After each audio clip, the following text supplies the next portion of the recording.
Primeiro livro de Reis, no capítulo 19. Primeiro livro de Reis, capítulo 19. O tema é: você não está só. Amém? Primeiro de Reis 19, a partir do primeiro versículo. E Acabe fez saber a Jezabel tudo quanto Elias havia feito, e como totalmente matara todos os profetas à espada. Então Jezabel mandou um mensageiro a Elias a dizer-lhe: assim me façam os deuses e outro tanto, se de certo amanhã, a estas horas, não puser a tua vida como a de um deles. O que vendo ele, se levantou, e para escapar com vida se foi e veio a Berseba, que é de Judá, e deixou ali o seu moço. E ele se foi ao deserto, caminho de um dia, e veio e se assentou debaixo de um zimbro, e pediu em seu ânimo a morte, e disse: já basta, ó Senhor, toma agora a minha vida, pois não sou melhor do que os meus pais. E deitou-se e dormiu debaixo de um zimbro. E eis que então um anjo o tocou e lhe disse: levanta-te, come. E olhou, e eis que à sua cabeceira estava um pão cozido sobre as brasas e uma botija de água. E comeu, e bebeu, e tomou, e tornou a deitar-se. E o anjo do Senhor tornou segunda vez e o tocou, e disse: levanta-te e come, porque muito comprido te será o caminho. Versículo 8, para encerrarmos. Levantou-se, pois, e comeu e bebeu, e com a força daquela comida caminhou 40 dias e 40 noites até Horebe, o monte de Deus. Quem precisa de renovo de Deus em alguma área da vida ou na vida toda, então peça a Deus em oração agora, porque o anjo que tocou Elias pode não estar aqui agora, que eu não sei como é que ele funciona, mas outros anjos estão aqui. Mas a mesma palavra para anjo, malar, é a palavra para mensageiro. Malar para anjo é o mensageiro divino, vindo de Deus. Mas eu sou mensageiro de Deus também para a sua vida, e Deus mandará outros mensageiros também nesses dias, e não necessariamente anjos, mas homens e mulheres mensageiros, malachim, malar de Deus na sua vida. E quem quer se alimentar agora e tomar ânimo em tudo, em nome de Jesus. Então levante a mão aqui sobre o mensageiro de Deus nesta manhã e ore para que o mensageiro não fale dele, mas fale do que o Senhor mandou falar. Senhor, nós estamos na tua presença, e na tua presença tudo é possível. Na tua presença, ó Deus, nós cremos que o Senhor realiza as coisas que para nós são impossíveis, porque o Senhor é o Deus de todas as coisas. Fale, ó Pai, em nosso coração, e que esta palavra seja o alimento que cada um esteja precisando agora para viver o propósito do Senhor. Oramos em nome de Jesus e todos digam amém. Vamos aplaudir o Senhor pela palavra desta manhã, pela oportunidade desta manhã de cultuar, de glorificar o nome dEle. Podem se assentar na presença do nosso Deus. Você não está só.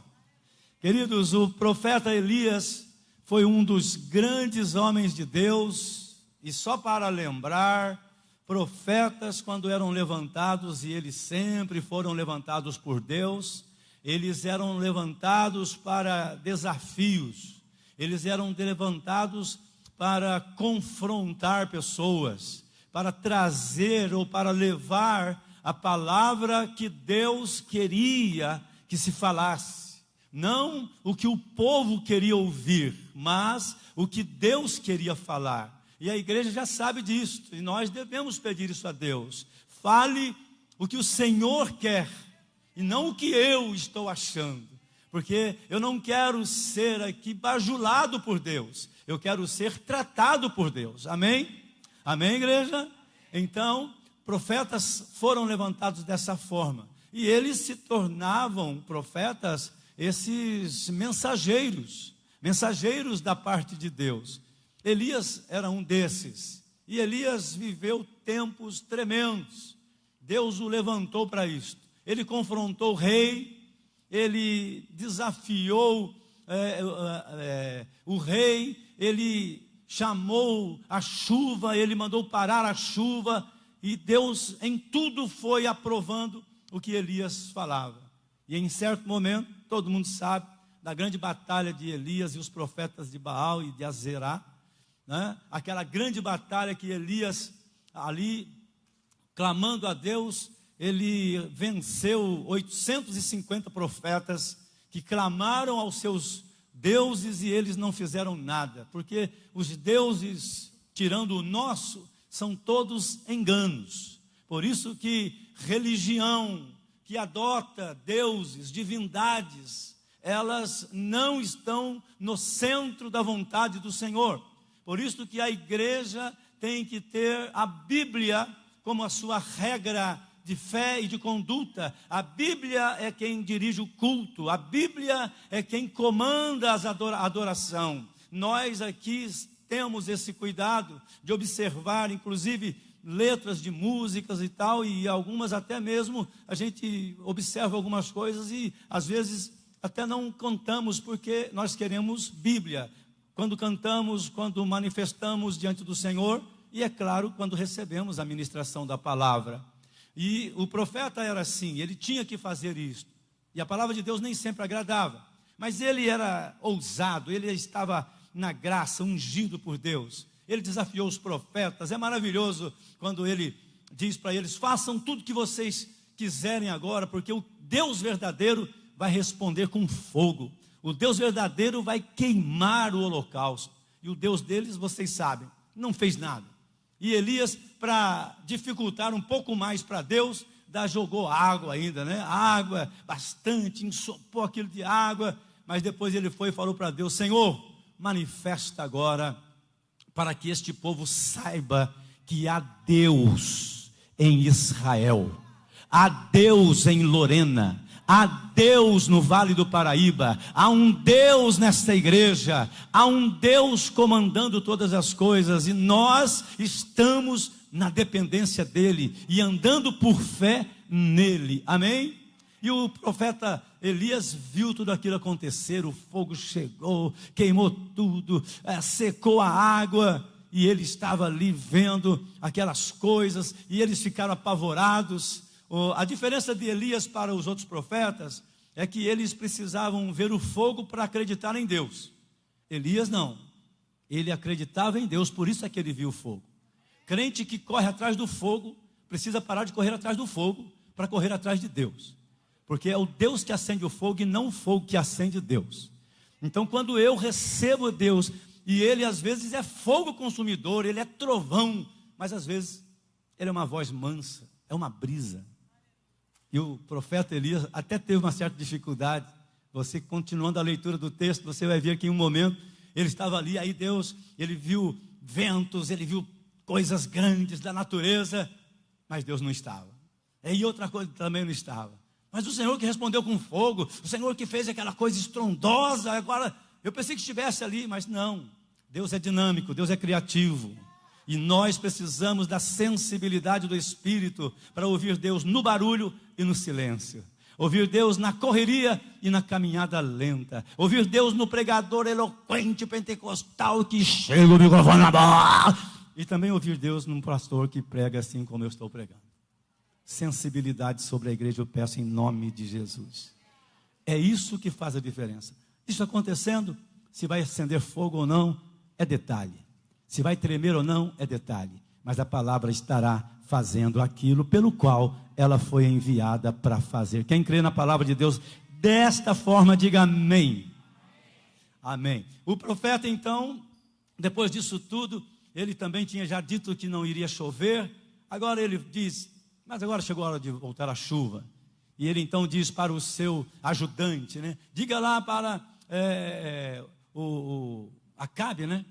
Diga para ele que ele agora tome cuidado, vai rápido, porque vai vir a chuva. E o seu ajudante diz, mas aonde? Ele diz, vai lá dar uma olhada. E ele viu, vocês todos sabem disso, né?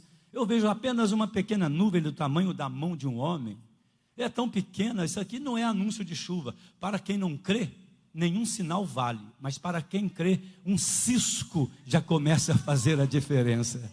Quem crê não para no pequeno. Quem crê se coloca sobre o pouco e sabendo que o muito o Senhor vai fazer. E o profeta diz para ele, vai lá e veja de novo, e veja de novo. E parece que ele mandou 7 vezes, se não me engano. E se ele mandou 7 vezes, se foi isso que está no texto, ele estava dizendo o seguinte, vá quantas vezes for necessário. É isso que significa. Amém? Amém? Não viu ainda? Vai de novo. Não viu ainda? Ora de novo. Não viu ainda? Peça de novo. Não viu ainda? Clame de novo. Não viu ainda? Vai pedindo, vai pedindo, vai pedindo, vai pedindo. Pastor, mas o que eu estava pedindo eu não estava vendo, então continue pedindo, continue pedindo, continue pedindo, porque você vai ver a glória de Deus. E eu vou ser bem prático com vocês. Nós vamos ver a glória de Deus de um jeito ou de outro, ou aqui ou lá, mas nós vamos ver se continuarmos clamando, porque quem crê verá a glória de Deus. Você pode dar um glória a Deus por isso e aplaudir o nome do Senhor. Vai lá 7 vezes, vai lá, olha de novo, olha de novo. Eu vejo uma pequena nuvem do tamanho da mão de um homem. Então vai lá e diga para Acabe que é para ele correr, porque a chuva vai chegar. E chuvas estão vindo sobre nós, em nome do Senhor Jesus. Há um tempo preparado por Deus para levantar cada vez mais a sua igreja e a cada um de nós, em nome de Jesus. Amém? Então o profeta vive tudo isto, que coisa tremenda. E ele acabou ali com os sacerdotes, né, de Baal, de Azerá. E aí o Acabe, um homem estranho, um homem muito esquisito, rei, mas não reina, é homem, mas não toma posição de homem. Aí vai até a mulher, porque quando o homem não é homem, a mulher deixa de ser mulher. Aí ela começa a fazer a parte dele. Então, seja homem, que a sua mulher será mulher. A mesma coisa serve para as mulheres aqui, não é encontro de casais, mas é isso também. Seja mulher, seja feminina, seja delicada, para que esse homem possa, ele sim, ir lá matar o rato, e não você. Aí você vai fazer, ele fala, não tem outro jeito, a minha esposa não vai atrás disso, eu que vou. Enfim, deixa para o encontro de casais isso, né, pastor? Tá certo. Aí ele vai lá com a Jezabel, estou chateado, estou mal. O que ele fez? Olha, ele matou aí 850 dos nossos sacerdotes. Então mande um recado para ele. Ela mandou um malar. Ela mandou um mensageiro também, porque a palavra aplica para todos, amém? Ela mandou um mensageiro lá. Vai lá e diga para Elias que amanhã ele será como um desses. Ou seja, ele vai morrer. Ele vai morrer. E se eu não fizer isso, que os deuses me façam mais do que isso. Se eu não cumprir a minha palavra. A mulher era... Eu ia falar uma coisa, mas que bom que eu não falei. Ela era mulher mesmo, né? E ela vai lá e fala isso para ele e tal. Aí eles foram, aí acabou o mundo. Aí desmoronou o mundo de Elias. O homem que viu fogo, o homem que agora bateu uma depressão. O Elias ficou pensando, meu Deus do céu, depois de tudo isso, que glória maravilhosa que eu vivi. Quando o Senhor mandou o fogo lá, eu fiquei olhando, eu fiquei até rindo de ver os sacerdotes deles todos apavorados. E agora, ele lutou contra 850 sacerdotes, mas tinha também os exércitos de Acabe, contra Acabe. Ele estava ousado, estava na fé, estava na dependência, mas bateu a depressão. O mundo caiu, o medo chegou. A mulher mandou falar que amanhã eu estarei morto. E aí ele vai deixar aquele lugar, e era também um propósito de Deus, e ele vai buscar um outro lugar. E aí é nesse momento que ele registra, que a Bíblia registra algo interessante. Ele chama o seu moço e deixa, e o moço fica. Se aquele moço fosse Ruth, não ficava. Entendeu? Não, Elias, está indo para onde? Eu estou indo, eu vou fugir, porque a mulher vai me matar aqui, eu preciso me preservar. Então nós estamos juntos, o teu Deus será meu Deus, teu povo será meu povo, onde você morrer eu morrerei. Isso é coisa de Ruth, mas não é coisa desse servo que Elias tinha, amém? Então às vezes você vai ficar decepcionado, porque tem gente na sua vida que será Ruth, estou com você, na hora da luta, na hora da batalha, na hora da dor, nós estamos aqui, e outros não, outros vão ficar, e o servo ficou. Na hora que o profeta mais precisava, aí Deus permitiu também, né? Porque ele estava pedindo, né? Eu estou mal, essa mulher vai acabar comigo. Ele vai e deixa o moço. E o moço, imagino eu, né? Já que ela vai te matar, melhor que eu esteja longe mesmo. Vai embora, né? Não quero correr o risco de cair no pacote. E ele fica. Irmão, quando você está bem, quando você está fazendo fogo descer, quando você está aquela coisa tremenda, aí as pessoas vêm e te abraçam, ora por mim, estou orando por você, você é a minha referência, você tal. Aí Deus permite um revés na sua vida, vem o abatimento, aí você vai ver alguns dizendo, tá bom, segue, vai na fé, meu irmão. Não é vamos mais na fé, não, é vamos quando você está bem. Assim acontece também em família, né? Quando você está bem, quando você está produzindo e abençoando, quando você está fazendo, vamos juntos, mas quando você não pode, vá você. Foi o que o moço fez com Elias. Então, o Elias ficou mais depressivo ainda. A mulher quer me matar, não tem ninguém, ao ponto que ele falou para Deus, Senhor, só eu fiquei. O tema de hoje é, você não está só, mas o Elias achava que sim. Porque tem hora que você vai se sentir só, no meio da multidão. Tem muita gente que já teve esse tipo de experiência, amém? Mas eu quero só te lembrar que não, nós não estamos sós. Existem lenços de Deus. Ele já mandou vários, e eles já estão enxugando as suas lágrimas e levantando você, e eles vão ser como Ruth, eles vão para o propósito, não vão ser como esse servo de Elias, amém, queridos? E aí Elias caminha, e como nós lemos no texto, chegamos no texto agora, tá?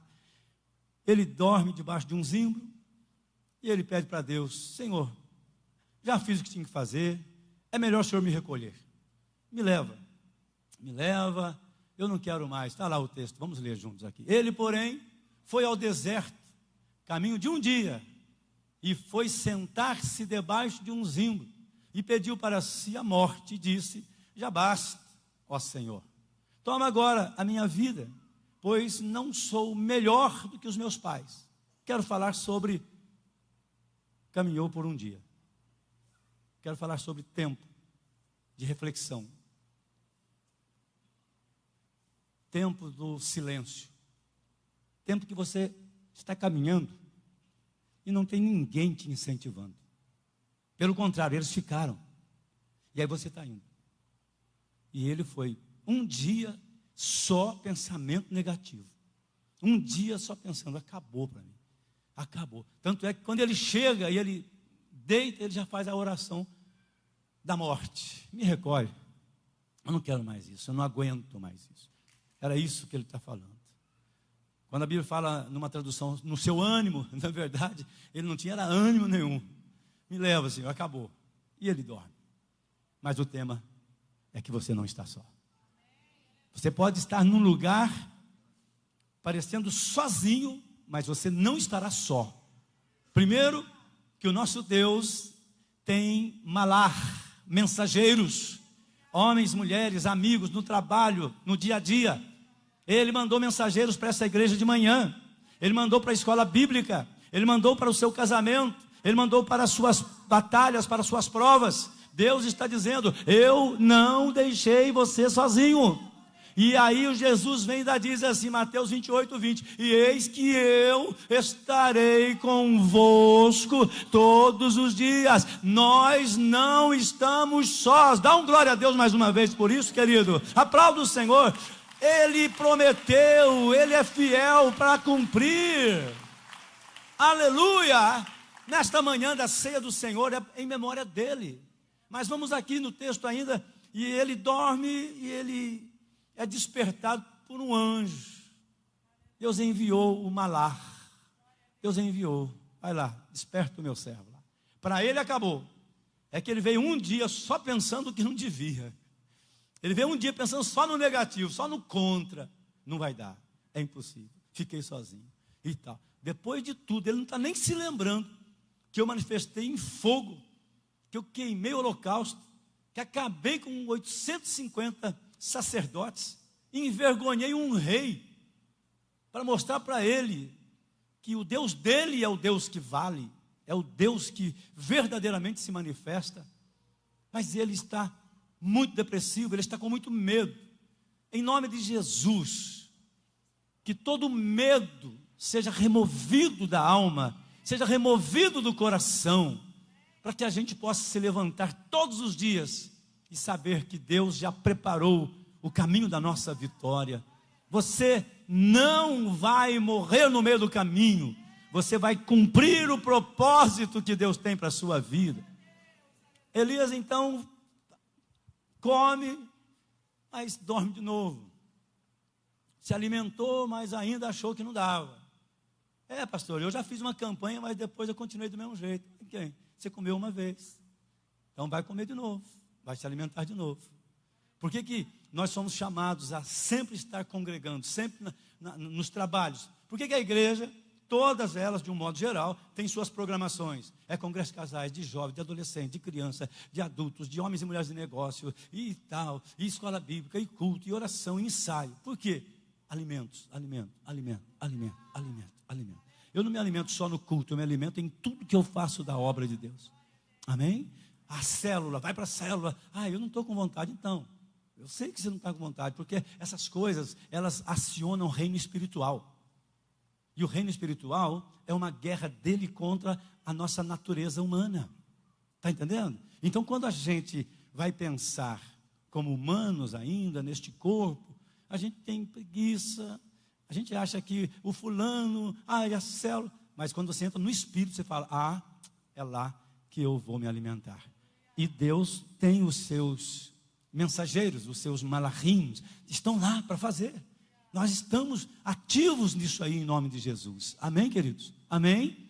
Eu sou um desses que Deus mandou para todos nós nesta manhã. Eu sou um entre tantos outros que estão aqui, e quero continuar fazendo aquilo que Ele tem determinado. Aí o Elias comeu de novo, e ele comeu pão e água. Pão, nós sabemos que está anunciando o nosso Senhor e Salvador Jesus Cristo. Jesus é o pão vivo descido do céu. Pão vivo descido do céu. Ele não caiu do céu. Quem caiu do céu foram demônios, anjos transformados em demônios. Porque quando cai do céu, você é transformado de anjo em demônio.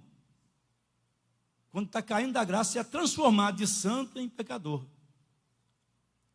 Cheio da graça em desgraçado. É forte, mas é isso. Quando você vai caindo, você vai se transfigurando. Por isso que o anjo estava lá em cima, até coordenando a adoração. Quando ele caiu, segundo os estudiosos, na teoria mais aceita por todos os teólogos da reconstrução da terra, a terra era perfeita, e quando ele caiu, houve o caos. Porque ele vai saindo com o anjo, querubim, ungido, e vai caindo. E nessa queda, vai sendo transformado no inimigo número 1 de Deus. Ou seja, vai sendo transformado no mal que desejou. E ele cai, tudo a gente já sabe o que está acontecendo até hoje, né? Guerras, rumores de guerra e tanta destruição. E tudo de um anjo que adorava o Senhor. Então não cair da graça é o ponto. Não cair da presença, não sair da palavra. Porque quando você sai da presença do santo, você vai deixando de ser santo. Nós não somos perfeitos e não seremos. Mas há em nós uma consciência espiritual. Nós sabemos quando estamos fazendo errado. Nós sabemos quando temos que mudar. Porque há uma consciência. A mente de Cristo está sobre nós. Para pensarmos e assim vivermos. Amém, queridos? Essa é a palavra que o Senhor traz para a igreja nesta manhã de Santa Ceia. Para nos lembrar de que Ele já providenciou tudo. E Elias então come o pão, que é o símbolo do nosso Senhor, o pão vivo descido do céu. O pão que é o símbolo da vida. E ele come. Mas também ele bebe água, que é o símbolo do Espírito Santo. Olha só que junção tremenda para a nossa vitória. Por isso que você não vai parar no meio do caminho. Irmão, quem disse que você não iria conseguir, se enganou. E você que estava pensando que não ia, Deus está te libertando desse pensamento terreno. para te colocar em pensamentos divinos, pensamentos no alto. Buscai as coisas do alto. A nossa vocação está no Senhor. Eu tenho vezes que, se eu estou nessa batalha que estamos vivendo, às vezes parece que não, só parece que não vai dar, porque vem o Espírito Santo, ele manda o Espírito dele e diz: vai acontecer sim, porque você se alimentará do pão vivo descido do céu e da água, símbolo do Espírito Santo. Ou seja, sobre a sua vida, o que eu profetizo, sabe o que é? Palavra de Deus, ação do Espírito Santo. Palavra de Deus, ação do Espírito Santo. Palavra de Deus e ação do Espírito Santo. Ou seja, não vai parar no meio do caminho, mas vai cumprir o propósito em nome de Jesus. Quem crê? Louvado seja o nome do nosso Deus. Elias se levantou e ele prossegue, ele vai, e ele caminha 40 dias. Para quem estava achando que ia morrer, para quem andou, olha a diferença quando Deus age na vida de um homem, irmãos. Um dia só no negativo, um dia só na depressão, um dia só desconfiando de tudo da parte de Deus, e acreditando na sua dor, acreditando numa Jezabel endemoniada, acreditando em notícias que chegaram a ele. Tem pessoas que assistem a alguns programas de televisão ou ouvem no rádio e elas ficam com aquilo ruminando na cabeça delas. E às vezes andam um dia, uma semana. Tem gente depressiva só de estar assistindo coisas na televisão, séries e tantas outras coisas. Irmão, isso é verdade. Não é coisa de crente, não. Isso aqui é coisa da vida. O Elias estava com uma notícia que chegou: você vai morrer. Uma notícia não era muito boa mesmo, claro. Mas ele pegou aquela notícia e achou que aquilo ia acontecer mesmo. Queridos, a maioria dos seus problemas, isso já é resposta de estudos mais profundos, feito por pessoas muito mais capacitadas. A maioria, mais de 90% dos problemas que você pensa, eles nem existem. Uma outra parte, maior também, eles se resolverão por si só. Você só vai ter que atuar em alguns, e naqueles que você vai ter que atuar, Deus já está te dando graça. Outros, é só você levantar a cabeça e continuar fazendo certo na presença do Deus Todo-Poderoso. Ele então caminha 40 dias. Um dia só depressão, que é a morte. Agora ele caminha 40 dias renovado na água, renovado no pão. Para nós é renovado no Senhor, na palavra e no Espírito Santo. Ele se levanta e vai. Mas ainda diz para Deus: Senhor, só eu fiquei. Olha só. E tal. Aí Deus manda um recado para ele. Diga para Elias. Aliás, o anjo foi lá e falou assim: Elias, Deus mandou dizer para você que tem pelo menos 7.000 que não se dobraram para Baal. Você não está só não, Elias. É a sua visão que ficou míope. É a sua visão do reino que ela mudou. A sua visão saiu do alto e veio para a terra. A sua visão saiu de mim e foi para outro lugar. Mas coloca a sua visão em mim de novo, porque quando você olha para mim, você vê o que eu tenho para você. Sou eu que desperto. 7.000 já estão aguardando para estar com você. E Deus, depois disso tudo aqui, vai também levantar Eliseu, né, que vai estar com ele. Aí Eliseu vai ser o que o servo não foi. O servo, quando Elias estava na depressão, fica aqui. Tá bom, Elias, vai embora, tá joia. Deus me livre de você. Quase que ele fez essa oração, o servo. E ficou. Mas agora parece Eliseu. E o Elias agora está noutra vibe, né? Elias agora está na unção de novo, está na graça. Aí o Eliseu vem, Elias fala: o que você quer? Eu quero unção dobrada do teu espírito. Mas aí você está pedindo uma coisa complicada, você está disposto? Estou disposto. E Elias fala para Eliseu várias vezes: eu estou indo não sei para onde, então fica aí. Aí o Eliseu fala: jamais eu vou ficar, jamais eu vou ficar. E vai seguindo, e a gente sabe que Eliseu vai seguir Elias em todo o tempo, em todas as dificuldades. E Eliseu está ali. Sabe o que Deus está falando? Pode alguém ficar quando você está numa situação difícil, mas Deus vai levantar Eliseu. Deus vai levantar 7.000. Deus vai levantar pessoas que vão dizer para você: você não está só. Para cada vida que faltar um servo como aquele servo de Elias, Deus vai levantar Ruths, Deus vai levantar Eliseus, Deus vai levantar homens e mulheres para você dizer: eu e a minha casa, e eu digo casa num sentido mais abrangente, não só a família natural, mas a família espiritual, serviremos e adoraremos ao Senhor. Ou seja, você não está só. Dá um glória a Deus aí, vamos aplaudir o Senhor para